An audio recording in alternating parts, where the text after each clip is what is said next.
have a lot of fear around this. We're scared. What's going to happen to my son? What's going to happen? Oh my gosh, I'm a terrible mother. I spend a lot of my life with my son, my oldest son, that was an addict.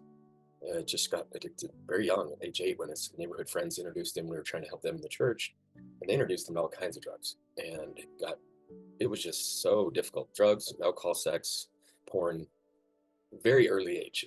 And he struggled most of his life, and he ended up getting we lost him about 10 years ago in a four-wheeler accident. But let me tell you, the last 10 years, I've gone through a lot of fear. Man, I could have done better. I could have, should have, would have. How many times have we done that as parents? I should have done this. I could have done that. And it just keeps us in fear and shame ourselves. And that's not going to help out anybody in our growth and learning that we're involved in. So I'll always ask the boys why at least about 5 times.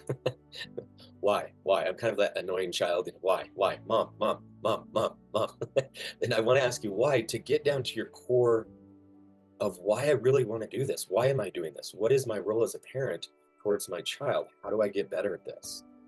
But if I don't have my why is for my son to be perfect at this and never struggle with this again. Let me help you understand. Who gave you these hormones? Who gave your son these hormones? God did. And if they didn't have them, how many guys would actually get married? I hate to say that out loud. It's kind of sad. But at the same time, let's don't get mad at the very thing that reminds us that we do want to get married someday and have a family. Let's don't get mad at the way God created us. And one of the greatest gifts he gave us is the opportunity to experience sexuality with another human being. And so they're curious about this. They're learning. Let's help them go through this learning curve.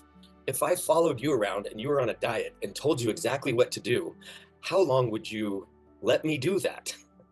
Hey, you're eating that donut again. I don't know if I'd eat that. It's going straight to your thighs. I don't know if I'd do it. I mean, you would smack me in the face and say, get out of here. Because nobody likes to be forced or told what to do. What would you want is a very important question, because I hear a lot of times, what can I do for my kid? How can I help my son or my daughter or my husband? What would you want? If you're struggling with depression, what would you want? I'm not comparing the two. I'm just saying, if you did struggle with that, or anxiety, or an eating disorder, or whatever it might be, what would you want? You would want support and love and help. And we got to remember that God is not just this angry person that's going to condemn us and hate us because we make mistakes. God set up the world so we could make mistakes.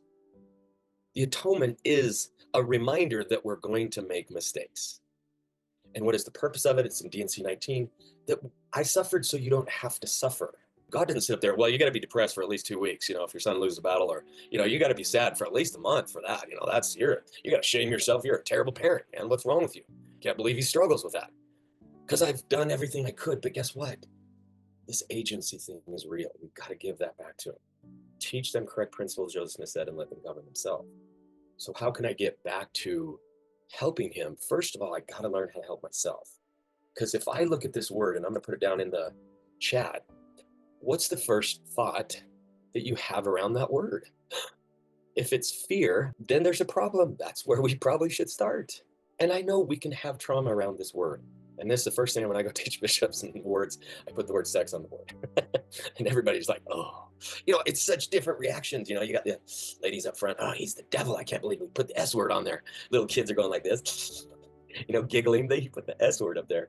Guys in the back, yeah, this is going to be a great meeting. It's such a different response from everybody. But the first place we need to look at is in my own heart. Am I shaming myself? What do I think about sexuality? Do I believe it's a gift from God? Is it something I can teach with a loving kindness? This is why I think when kids are discovering, the average age right now is 8 to 11, when they're discovering porn, they haven't even hit puberty, a lot of them. They don't even know what it is. And it just rocks their world. But our body is created for sexuality. God made us that way. So it's not to be shamed. It's to be talked about. It's to be celebrated. It's to learn about. It's to grow into, not fear it. If you're finding this video helpful or want to help us reach others in need, don't forget to like, comment, and subscribe because it really supports our channel. Thank you. Embrace the word sex. It's not a bad thing. Embrace that porn is part of these boys' lives. And they can get click, get whatever they want in minutes. And sexuality, I mean, I hate to say, studies show that these boys are getting 8 erections a day and they're not even trying. It's part of their life. So to say that he's never going to get sexual, he's never going to have this problem, is an unrealistic goal. So let's look at our goals around this for a child. How can I get better at doing lost battle analysis with him, doing the program with him, reading the books with him, learning the language? Don't just be this person that's telling him what to do. We get caught up in doing that as parents, but one that's practicing manpowers yourself, doing the things yourself, reading the books yourself. I have another book like Armed with Righteousness by Stephen A. Kramer, wonderful book that I have the boys read. Read these books yourself. I talk more about let's stop fighting Satan, because Carl Jung said sometimes the more we resist, the more it persists. Because if I fear and fight sexuality, guess what? I'm not going to think of porn. I'm not going to think of porn. Guess what your brain does? That's like a skier trying to go through the trees of snow. If he's focusing on the trees, what's he going to hit? He's going to hit the trees. But if he's focusing on the path, how to get closer to Christ, the spiritual spin, how can I get closer to Christ than stick around in the satanic spin? I don't want to be there. How can I get closer to Christ today? How can I get excited about my passion projects? How can I get excited about being active? My goal is to, how can I channel this sexual energy into something positive? Because we all have it. And once we embrace that, I don't have to fear it. Because most of us go straight into that fear mode. Oh, my child, how can we deal with this? Why? What's going to happen? Yeah, trusting that the path some of my kids are on will somehow lead them back to Christ. Well, what kind of example am I? How are you doing the program with them? What am I learning about this? Because when every time they bring up, I lost the battle, and it makes you, oh, I can't believe you. What's wrong with you? Because if every time you got depressed or had an anxiety attack or something happened, I got mad at you. What's wrong with you? I mean, have you ever had somebody just tell you when you're really depressed, just be happy? You want to slap them in the face. It doesn't work very well. I don't think it helps at all when you look at them. Just stop doing this. And I know, mother, sometimes you just don't understand. Why don't you just stop doing this? This is weird. I don't have those feelings. Of course you don't. I'm grateful. We're both set up very differently. Girls at best going through their cycle have a 5-day period of time that they're feeling really sexual and aroused. Guys, we have that 24/7 for the rest of our life.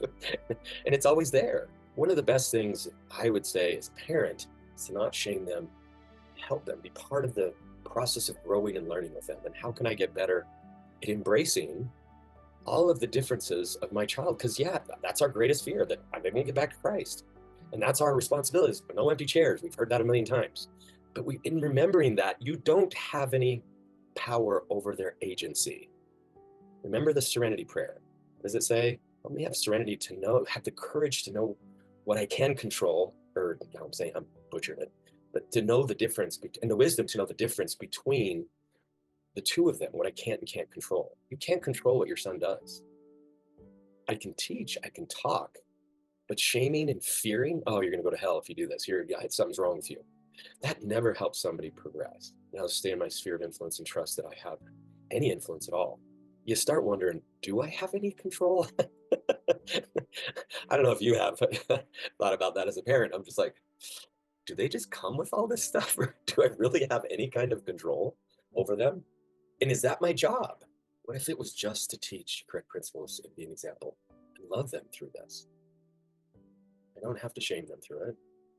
I just love them. Oh, I'm sorry you had a lost battle. What'd you learn from it? Anything I can do to help you get better at this tomorrow?